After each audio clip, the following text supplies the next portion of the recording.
I know a lot of you probably don't get why these two characters are related. On the surface they are opposites, one is total silence, the other is total noise. One is depression, the other is celebration. But if you look past the Haori and the jewels, you will realize they are the exact same person.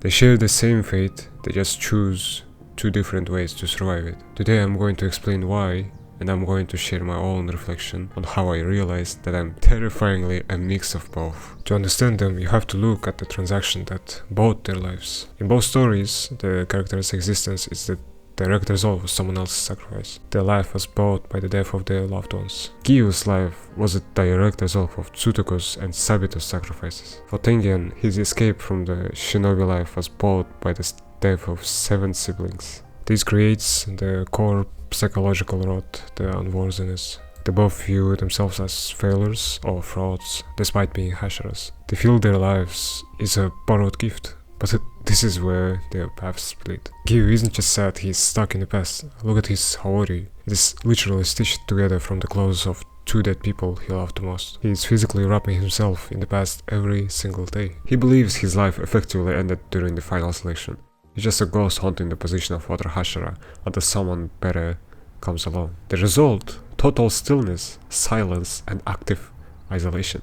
He rejects help because he believes he doesn't merit kindness. Then there is Tengen. I didn't understand at first what I found so relatable in him. But then it hit me.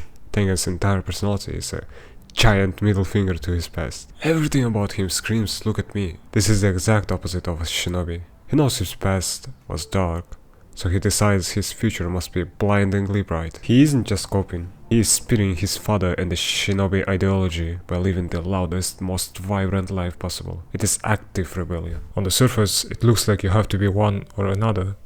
You are either the depressed Giyu or the flamboyant Tengen. But here's the psychological truth that makes these characters so brilliant. They are often a package deal. It creates paradox. The flashiness invites people in, but the moment they get close, the drama locks the door. You look like the life of the party, but you freeze up at a genuine compliment or a moment of intimacy. You demand attention to prove you exist, but you reject connection because you feel unworthy.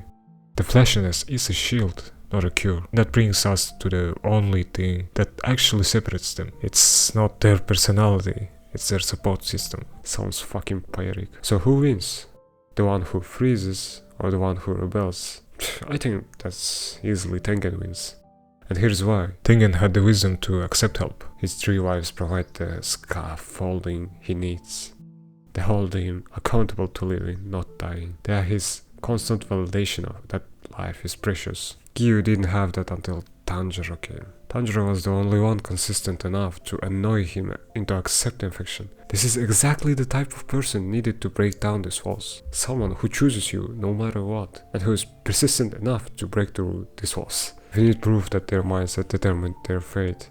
Just look at who is left standing after the final battle with Muzan. Both of them survived, sure, but look at how they survived and why. Tengen is alive because of his own active choice. He looked at the odds, realized he couldn't protect his family if he stayed, and he walked away. He secured his own happy ending. But when it comes to Giyu survived by pure luck and, let's be honest, a bit of plot armor. He threw himself into the meat grinder. He was ready to die. He lost an arm, he lost consciousness.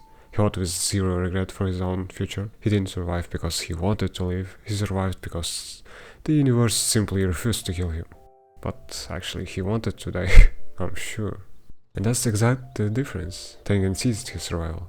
Giyu just happened to survive. The same fate of the survivor forces a choice. Internalize the pain or externalize the fight. I'm learning that you can be flashy like Tengen, not to hide the pain, but to celebrate that you survived it. And you can be grounded like Giyu without closing the door on the people who want to love you. So it's all about balance. And please don't think that I'm making Tengen look better than Giyu in comparison. I love Giyu, I love his character, I love his arc, I love his past. I think he's actually a really great character. He might be even better than Tengen because of his survivor skill, that intense survivor skill. And I really feel sorry for him because, I don't know, it's like with the Akaza, that they're both sad as fuck.